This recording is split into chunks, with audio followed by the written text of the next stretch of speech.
였지만 그래도 그런 회사는 출퇴근하고 이런 문화, 휴가 사용하는 문화는 잘 지켜줘요, 여러분. 그런 차이를 아셔야 됩니다. 그러니까 어떤 것을 중요하게 생각하느냐의 차이예요. 이 시점에서 연봉이 거의 1억 가까이 찍었습니다. 인센티브 포함해서. 물론 기본급의 인센티브 포함한 거죠. 자, 이 얘기는 뭐냐면, 자, 이렇게 찍었을 때도 이런 워라밸이나 이런 것들이 지켜지는 상황에서 찍은 거랑, 다 소위 국내 대기업이나 아니면 우리가 아는 이름만 아는 큰 기업들이 정말 특근에 야근에 뭐 스트레스 받아가면서 받은 1억하고는 질적인 차이가 많은 거라고 저는 생각을 해요.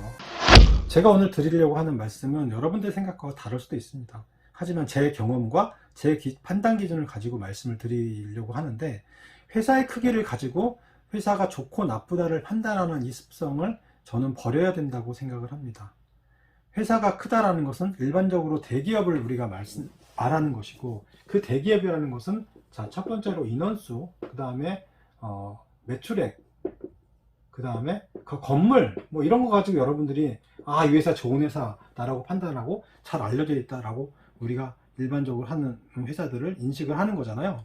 그런데 이런 것들이 사실 외부의 어떤 시선이나 외부의 매체와 어떤 보도나 이런 만들어둔 이미지에 의해서 계속 포장이 돼서 자, 이 회사는 인원이 많고 매출이 좋고 아, 멋진 곳에 있어, 건물이 되게 좋아, 뭐 이러면서 아, 이 회사는 정말 굴지의 우리나라의 기업이다, 아, 좋은 회사다, 자, 우리 모두 이 회사를 들어가자, 복지도 좋고 연봉도 좋고 다 몰려 들어가는데, 그래서 이 회사는 그런 회사가 많이 가니까 또 언론에서는 띄워주고, 자, 이 회사는 또 계속 어떤 실적을 내고, 물론 좋은 실적도 내고 하겠지만 또 많은 사람들이 또 지원하게 되고 또 그 회사는 좋은 회사다, 자, 이렇게 선순환이 되는 게 오늘날 현실인데, 자, 현실은 자, 그런 회사들이 다 우리 일반 보통 사람들이 전부 다 선망해야 될 곳인가, 어떻게 보면 맹목적으로 추종해야 될 대상이 바로 그런 기업들인가, 이런 크기를 가지고 좋은 회사와 나쁜 회사가 과연 판단될 수 있을까. 물론 그런 회사들이 일반적으로 연봉하고 복지가 잘 되어 있고 어떤 기회를 많이 준다라고 생각되기 때문에 그런 회사들을 들어갈 수 있으면 와이 나시겠습니까. 하지만 그것이 반드시 목적이 되어서는 안 된다. 그런 것들 때문에 더 좋은 옵션이 있거나 나에게 맞는 회사, 나의 기준에 맞춰 좋은 회사가 있을 수 있는 것, 아니면 객관적으로 봤을 때 그 회사보다 더 나은 회사들이 존재함에도 불구하고 맹목적으로 추종하는 그런 경향이나 정보의 부재 때문에 그 다른 옵션이나 그런 것들을 알지 못한다라는 것은 굉장히 불행한 일인 것이죠. 그렇기 때문에 오늘날 수없이 많은 사람들이 그 집단 안에서 굉장히 고통스러워하고 그러한 후진적인 어떤 조직 문화와 낡은 관행들을 깨버리지 못하는 것이라고 생각합니다. 제가 좀 더 직설적으로 말씀드리면, 저의 생각은 그러함에도 불구하고 아무리 MZ세대들이 떠나고 또한 직원들이 많이 퇴사를 하고 그 안에서 고통을 받는다 하더라도 한국의 기업 문화는 잘 바뀌지 않을 것입니다. 왜? 그러함에도 불구하고 수없이 많이 보도되는 이 대기업 위주의 보도 문화와 대기업 위주로 뭐 연봉이 어떠느니 인센티브를 얼마를 받았느니 하는 그런 보도들이 계속 대중을 자극할 때, 그 대중들은 그러한 자극에 의해서 또 다른 이미지를 만들고 아, 대기업이 역시 정답이다 이럴 때에는, 자, 이렇게 계속 이미지 메이킹이 되는 한 아무리 많은 직원들이 퇴사를 하고 또 떠난다고 하더라도 그렇게 쉽게 조직 문화가 바뀔 수 있을까? 네, 그건 쉽지 않을 겁니다. 물론 최근에 인사제도를 개편하고 인사팀을 없앤다던가 뭐 여러 가지 내부 조직을 혁신하려고는 하지만 그 MZ를 위해서 그게 쉽지는 않을 것 같아요. 자, 이런 관점에서 보면 제 경험을 기준으로 과연 큰 기업들이 정답이었을까라는 생각을 저는 최근에 많이 하게 됩니다. 그래서 제 짧은 경험을 통해서 여러분들에게 반드시 큰 기업이 정답이 아닐 수 있다는 것을 한번 공유를 해드리려고 해요. 저는 비교적 22년 정도 직장 생활을 하는 와중에 회사를 좀 많이 옮겨 다닌 케이스입니다. 물론 방랑자 같이 옮겼다고는 하지만 저 나름대로의 논리와 이직의 사유와 나름대로의 경험을 했다고 해요. 물론 그 안에서 후회도 많이 하고 지금도 후회하기도 합니다. 하지만 그 안에서 무수히 많은 이직을 위한 노력들을 많이 했었고, 그 안에서 헤드헌터나 뭐 링크드인이나 이런 것들을 통해서 수없이 많은 인사 담당자와 헤드헌터들을 만나고 기업의 정보를 수집하고 그 기업을 알려고 하는 와중에 수많은 기업들의 정보를 알게 되고, 연봉이나 뭐 복지나 일하는 방식 이런 것들을 간접적으로나 많이 접하게 되었기 때문에 비교적 그 내용들을 잘 알고 있습니다. 또한 회사도 국내 기업 3군데와 외국계 기업 7군데, 정확히 말하면 그렇게 되겠고요. 물론 아주 짧은 기간 재직했던 것이 있었고, 자, 작은 기업부터 뭐 국내 대기업까지, 그 다음에 외국계 기업도 아주 작은 회사부터 중간 기업, 큰 회사, 그리고 업종도 굉장히 다양하게, 뭐 같은 업종이 전부 아니었으니까요. 다양하게 일을 해왔었기 때문에 과연 기업의 크기를 가지고 좋다 나쁘다를 판단할 수 있을까라는 부분에 대해서 여러분들에게 서두가 길었지만 제가 한번 짧게 요약을 해드려 볼게요. 자, 제가 두 번째 회사와 세 번째 회사, 네 번째 회사를 정도 갖고 말씀을 드려볼 수가 있을 거예요. 물론 지금 회사도 있겠지만, 이 회사는 지금 재직하고 있는 회사고, 이 회사가 대기업이었고요. 자, 이 회사가 국내 중소기업, 아니다. 첫 번째가 국내 중소기업. 물론 그 안에서 아주 짧게 다녔던 회사가 있지만, 자, 두 번째가 외국계 중소기업, 다음 세 번째가 외국계 중기업 정도 되고요. 네 번째가 외국계 대기업이라고 제가 말씀을 드릴 수가 있을 것 같아요. 자, 외국계 중소기업을 다니고 있다가 외국계 중간 기업으로 이직을 했을 때, 자, 그때를 말씀드릴게요. 자, 이 회사는 미국계 메디칼 디바이스 회사라네요. 자, 의료 장비 회사죠.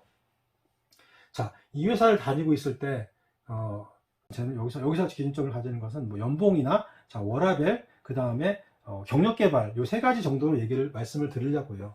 자, 연봉 복리후생하고, 그 다음에, 워라밸, 그 다음 세 번째가 자기 개발, 경력 개발이 어느 정도 되느냐. 뭐 이런 것들을 가지고 좀 말씀을 드려보려고 해요. 자, 이 회사에서는 이 두 번째 회사가 제가 대리급 한 4년차, 5년차 됐을 때 3천이었어요. 3천. 외국계 소기업이잖아요. 좋은지도 모르고 다녔죠. 좋은지 나쁜지도 모르고 다녔고, 자, 이때 외국계 중간 정도 기업으로 이직했을 때 이 회사 매출액은, 이 두 번째 회사는 매출액이 뭐 100억, 200억 대였고요. 인원도 한 3, 40명밖에 안 됐습니다. 자, 이 회사는 그래도 직원이 한 100명 정도 됐고, 100명 안팎이었고, 매출액은 한 7, 800억? 1000억이 안 됐습니다. 7, 800억. 자, 이런 회사였는데, 자, 이때 이직을 할 때 3천이었다가 이 회사에서 인사부에서 제안하기를 4천을 제안을 합니다. 저는 30% 이상 인상됐으니 오케이, 좋다고 생각을 했죠. 자, 여러분들 중요한 건 뭐냐면 베이스가 낮으면 이게 올려주는 게 정말 많다고 생각을 해요. 근데 사실 알고 봤더니 이 4천도 더 요구를 했었어야 된다라고 나중에 알았습니다. 왜냐하면 이 회사가 굉장히 탄탄한 회사였어요. 여러분들이 잘 아셔야 될 게, 업종이 굉장히 중요합니다. 자, 메디칼, 바이오, 제약 뭐 이런 쪽은 영업이익률이 엄청난 경우가 많기 때문에, 특히 외국계 기업들 이런 경우에는 굉장히 많습니다. 자, 복지와 연봉이 굉장히 좋아요. 그래서 4천도 많다고 생각을 했는데, 자, 알고 봤더니 나중에 웬걸, 보너스가 있네요. 인센티브가 제가 8년 가까이 재직할 때 거의 4년을 400%가 맥시멈이었습니다. 저희 지금 관리부는 4년을 맥스로 받고 나머지 4년도 거의 300 몇십 %를 받았습니다. 즉 연봉의 절반까지는 아니지만 거의 30% 가까이를 30-40% 가까이를 인센티브로 받은 셈이죠. 이렇게 많이 받았는데 하나 일화로 이렇게 인센티브를 받고 저희가 연말정산을 하게 되면 나중에 환급받는 금액이 엄청납니다. 여러분, 그래서 저희는 환급액으로 50만 원을 받았다, 토해냈다, 70만 원, 30만 원 받았다, 이거를 그때는 저 이해를 못했습니다. 왜? 환급을 받으면 거의 한 달치 월급 500, 600이 이렇게 나왔기 때문에, 월급 이상으로 막 나오고 했거나 그랬기 때문에 사실 이게 잘 이해가 안 됐습니다. 그 정도로 좋았고요. 자, 그러면 이 연봉만 많으면 사실 일을 엄청나게 많이 시키거나 OT를 많이 하거나 주말 근무 이런 거 시키면서 스트레스 엄청 많이 받느냐 라고 생각했을 때, 여러분 워라밸을 한번 같이 생각해 보세요. 자, 워라밸, 여기 그런 거 없습니다. 자, 일부 세일즈나 이런 경우에는 주말에 병원이나 이런 걸 대응하는 경우가 있고 하지만, 일반적으로 5시나 6시에 퇴근하는 게 일반적이고 OT는 거의 없습니다. 일반적인 경우 제외하고는. 통상적으로 굉장히 분위기가 유연하죠. 자, 그런 경우에 연봉하고는 굉장히 차이가 나죠. 더 중요한 것은 제가 이렇게 근무하면서 퇴사하게 나오기 전에 30대 후반에 직장 생활이 거의 10년 정도 됐을 때, 10년, 제가 왜냐면 늦게 시작했습니다. 여기 첫 번째 직장 들어갈 때 거의 30 정도에 들어갔기 때문에 거의 30대 후반에 10년치 안 되는 이 시점에서 연봉이 거의 1억 가까이 찍었습니다. 인센티브 포함해서. 물론 기본금의 인센티브 포함한 거지만.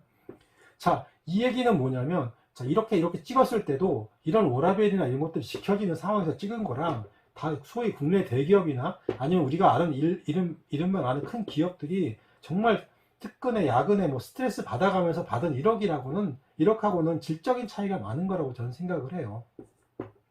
자, 그 부분을 여러분들 꼭 좀 생각을 하셔야 된다고 저는 감히 말씀을 드리고요. 자, 그 다음에 경력 개발을 한번 볼까요?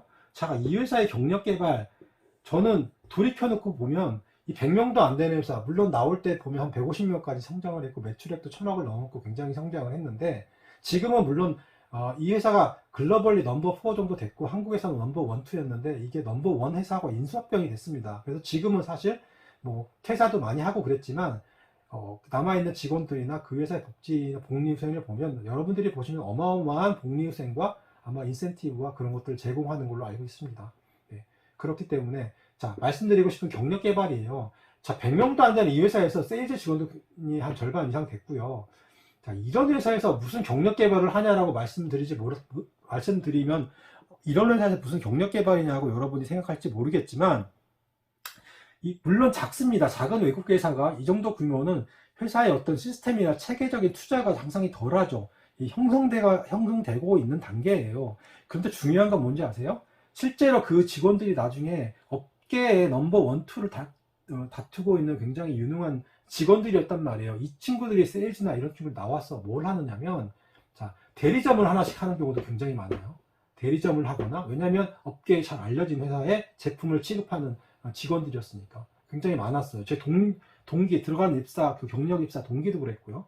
그 다음에 또 이 안에서 내부에서 승진 기회도 굉장히 많아요. 그래서 그 회사의 해외 지사에 갔다 근무하고 들어오면서 이직을 하면서 다른 외국계 기업의 지사장, 작은 회사지만 창립 지사장을 하거나, 혹은 또 다른 직원도 마찬가지로 어떤 외국계 기업의 어떤 특정 부분의 지사장 자리를 맡아서, 책임자 자리를 맡아서 그 회사를 운영하는 경우가 한두 경우가 아닙니다. 제가 왜 링크드인을 하기 때문에 그 친구들의 동향을 가끔 봐요. 제가 알고 있는 것만 해도 거의 10 케이스 정도 되는 것 같아요. 예. 그렇게 많은 인원들이 그렇게 경력 개발을 해서 사실 일반 직원도 아니고 정말 오너 같이, 아니면 사장 레벨로 거의 올라가서, 물론 작은 회사들이긴 하지만, 아니면 대리점을 하면서 자기 경력들을 풍부하게 이끌어 나가는 것을 봤을 때 반드시 회사가 크다고 그 경력이 개발되고 뭔가 대단한 것이 있을 것이라는 착각은 정말 대단한 착각이다라는 걸 여러분들이 좀 아실 수 있을 거예요. 자, 그 다음에 넘어가 볼까요? 그 다음에 제가 이직했던 곳이, 자, 외국계 사실은 큰 기업인데 당시에는 제가 창립 멤버였기 때문에, 이케아 코리아 창립 멤버였기 때문에 직원이 몇 명 안 됐어요. 30명, 40명 정도. 그 뒤에 지금 스토어를 엄청 오픈하고 직원이 뭐 엄청나게 많아졌겠죠. 수백 명, 수천 명, 뭐 한 스토어에만 몇백 명이니까 1000명이 넘겠죠. 자, 큰 기업이 됐지만, 자, 이 회사 같은 경우에 연봉, 자, 업종에 비해서는 경력상은 데려와야 되니까 경력상은 어느 정도 쳐줬지만 다른 타 업종에 비해서는 연봉이 높다고 할 수 없어요. 그럼에도 불구하고 이 회사의 워라밸은, 자, 휴가는 20개를 줘요. 다만 아까 복리후생 같은 경우에는 국내 회사보다 더 못한 경우도 있어요. 왜냐하면 스웨덴 본사의 복지 쟁점을 그대로 전 세계에다 적용하기 때문에 복지가 잘 되어 있는 나라의 회사의 복지와 복지가 잘 안 되어 있는 이 나라의 그 회사의 복지는 다르기 때문에, 그것 때문에 옛날에 직원들이 불만이 되게 많았었거든요. 어찌됐든, 자, 그 복지는 그렇다 치더라도 워라밸은 휴가 처음 20개부터 주어져요. 그리고 연차 휴가 쓰고 이런 거는 자연스럽게 쓰게 하고, 그 다음에 6개월씩 출산휴가를 갈 수 있습니다. 예, 출산휴가가 6개월 정도 가고, 지금도 그렇겠죠. 그 다음에 뭐 퇴근 이런 거 자유롭고 굉장히 유연하다, 플렉서빌리티가 강하다라는 것이고요. 경력개발, 어떻게 보면 이케아라는 이 회사도 지금은 대기업이 돼서 좀 얘기가 좀 다르겠지만 내부적으로는 경력개발이 엄청 대단한 회사죠. 왜냐하면 스토어들이 계속 오픈하고 다른 나라에도 자리가 많이 생기고 또 막 이직하고 또 로테이션을 하기 때문에 해외에 근무하고 있는 직원을 저를 봤잖아요. 쟤랑 같이 창립 멤버가 해외에 그 이케아로 이직을 릴로케이션이 되고 그 회사에서 근무하다가 또 애들 키우고 하다가 지금 보니까 해외 다른 회사로 또 이직을 했더라고요. 참 제가 같이 그래서 제가 후회하는 포인트가 같이 거기 있었어야 되는데 라는 이야기를 하는 거예요. 또 하나의 핵심 포인트는 이 경력 개발에서 여러분들이 국내 기업하고 좀 다른 게 뭐냐면 내부적으로 로테이션이 자유로워요. 자유롭다기보다 굉장히 많이 오픈되어 있습니다. 그때는 그랬어요. 지금은 어떨지 모르겠지만 자, 내가 회계 업무를 몰라. 근데 나는 회계 쪽 파이낸스 부서 일하고 싶어. 그럼 처음부터 회계를 가르쳐 줍니다. 가르쳐 줘요. 내가 인사 업무를 잘 모르지만 내가 인사 부서에 일을 하고 싶어. 자, 모두가 동의가 되면 인사 업무를 가르쳐 줘요. 그리고 또 하나, 이 회사는 처음부터 시작해서 끝까지 올라가는 케이스들이 너무너무 많아요. 왜? 회사가 성장을 하니까. 그 가장 단적인 예로 자, 영국의 우리 IT 매니저가 영국에서 처음에 직장 생활을 했는데 저랑 같이 일했던 그 친구가 처음에 영국에 파트타이머로 일을 했대요. 그 친구가 나중에 시간이 흘러 올라 이 한국 스토어 오픈에 IT 매니저로 온 거예요. 또한 광명에 점장을 했던 그 친구도 그 나라에서 파트타이머로 일을 시작한 친구예요. 그 친구가 올라와서 회사의 점장이 되는 거예요. 점장. 엄청난 인원들을 거느리고 있는 점장이 되는 겁니다. 그런 기회와 경력 개발의 기회가 있는 회사였던 거예요. 비록 그때는 작았지만. 자, 다른 얘기지만, 자, 그러면 한번 다시 가볼까요, 이제? 또 하나 첨언하고 싶은 게 이 두 번째 회사. 자, 세 번째 케이스가 두 번째 회사는 정말 작은 회사였어요.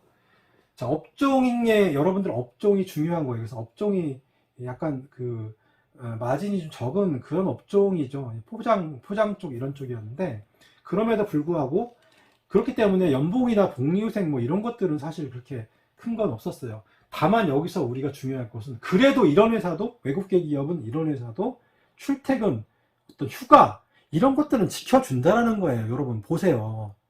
정말 그 회사의 시스템이나 연봉이나 이런 부분은 사실 웬만한 중견기업 이런 것도에도 비교할 바 못해 낙후돼 있었어요. 제가 있을 때 제가 물류팀 세팅하고 하면서 재고조사하면서 렉 타고 다녔습니다. 렉 올라가가지고 물건이 어디 있나 열어보고 지게차 몰고 다니면서 이사하고 혼자 눈으로 재고를 세가지고 거기다 수동으로 표시하고 이랬던 회사입니다.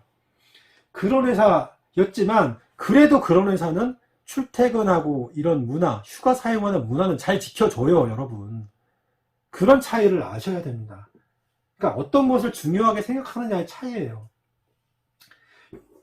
제 경험을 통해서 어떤 회사가 좋은 회사인지 나랑 맞는 회사인지를 한번 곰곰이 생각해 보셔야 된다는 거예요. 남의 평가, 어떤 남의 시선에 의해서 일방적으로 이 회사가 좋은 회사다 라고 생각을 하는 것은 굉장히 잘못된 생각일 수가 있다. 정말 나랑 맞는 회사? 나는 어떠한 성향을 가진 사람인데 그러한 성향을 가진 사람이 일할 수 있는 그 문화와 분위기, 조직, 또 내가 추구하는 방식을 먼저 알아야 되겠죠. 내가 추구하는 이상, 내 삶에서 추구하는 것과 그 다음에 그 삶이 내 일, 조직, 그 직무로 이어졌을 때 내가 정말 무엇을 추구하면서 일을 하는가, 그런 거랑 온라인이 되는 회사를 찾으세요. 좀 맹목적으로 대기업 좋다 연봉 높다 해서 그 회사 찾지 마시고요. 그래서 그 많은 사람들이 그렇게 빨리 그만두는 거예요. 그 부분을 핵심을 잘 모르니까. 네, 제가 오늘 약간 흥분해서 말씀을 드린 것 같은데 제 경험을 빗대서 이 맹목적으로 기업의 크기로 회사의 좋고 나쁨을 판단하는 건 절대적인 기준이 될 수 없다 라는 것이 저의 결론이었습니다. 네, 고맙습니다.